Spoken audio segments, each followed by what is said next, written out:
shelters. Hey guys!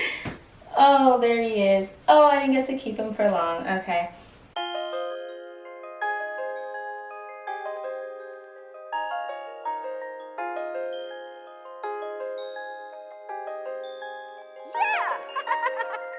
Hey guys, welcome back to my channel. So you may remember from my last vlog, I was talking about how before I wanted my own show on Travel Channel, I used to want my own show on Animal Planet because I used to want to be a wildlife biologist. I volunteered at animal shelters a lot, and going to the pet store was like a leisure activity to me.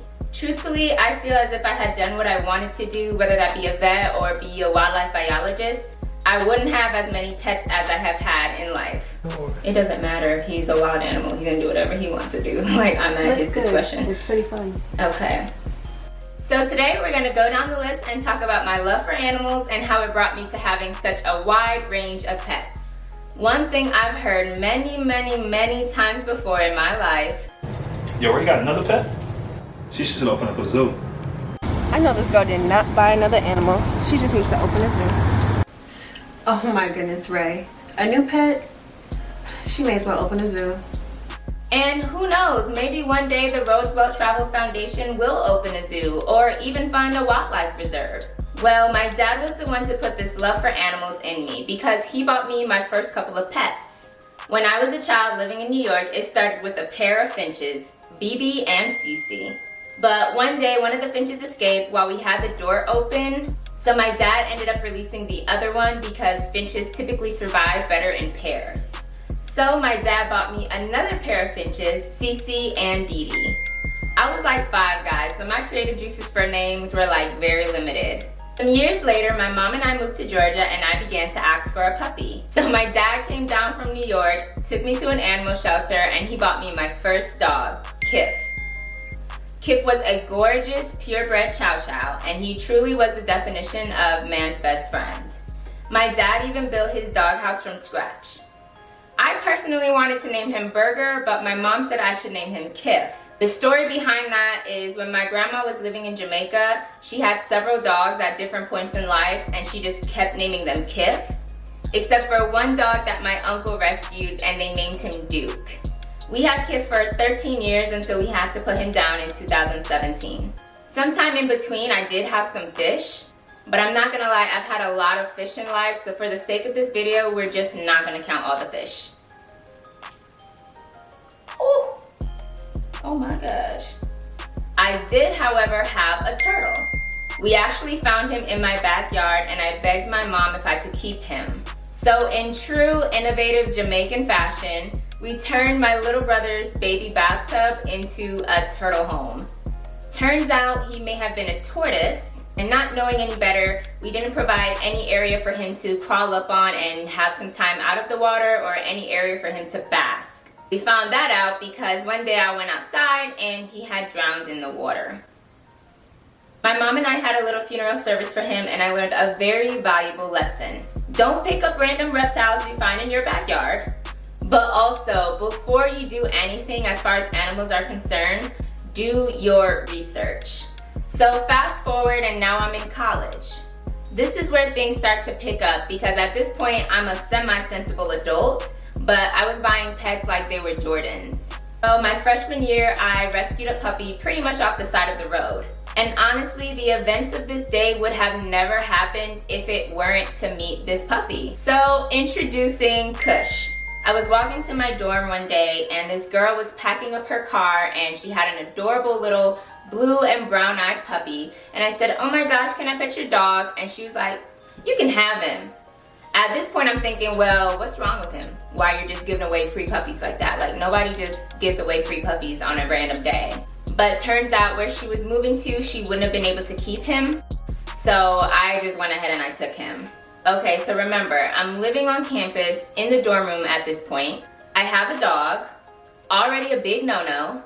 So why do I decide to go get 2 guinea pigs, Hershey and Licorice? Honestly, I didn't enjoy having guinea pigs. They're really noisy at night and they don't really like to cuddle. They really don't want you to bother them too much.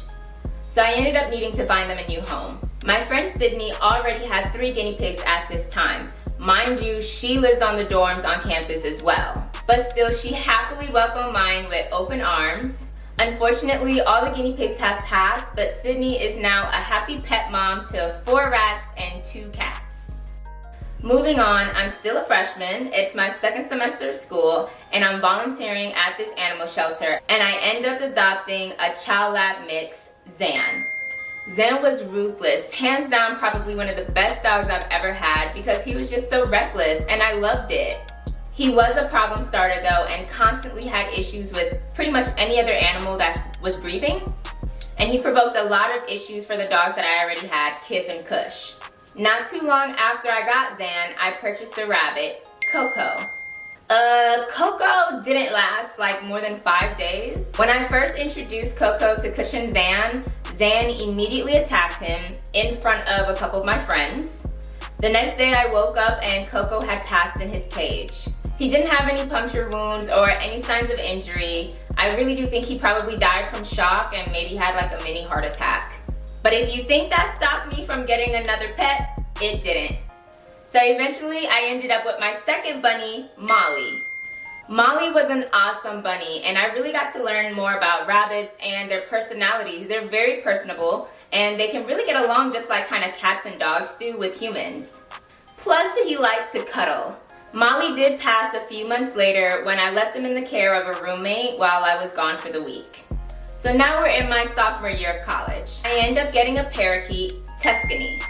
And a week later, I got him a friend, another parakeet, Sprite. Eventually, however, Sprite did pass after laying an egg, and then Tuscany passed shortly thereafter, probably from a broken heart. He was probably really lonely. So a few months later, I get another rabbit, Diamond.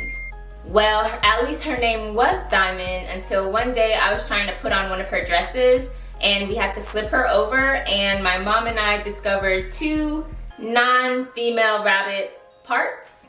So we discovered that Diamond was actually a he, and I had to change his name to Jet, and that meant no more dresses. Sometimes it's hard to identify the sex of animals when they're so young, and many people end up depending on the information that they get from the pet stores. It's just another reason why it's imperative to do your research before getting any animals. Make sure you're prepared and well-versed on any maintenance or requirements, the sex and the characteristics of the sex, and all of that good stuff. I did have Jet for a good while until my mom was moving into a bigger home and she was like, no bunnies. So I ended up gifting Jet to a very lovely family on Easter.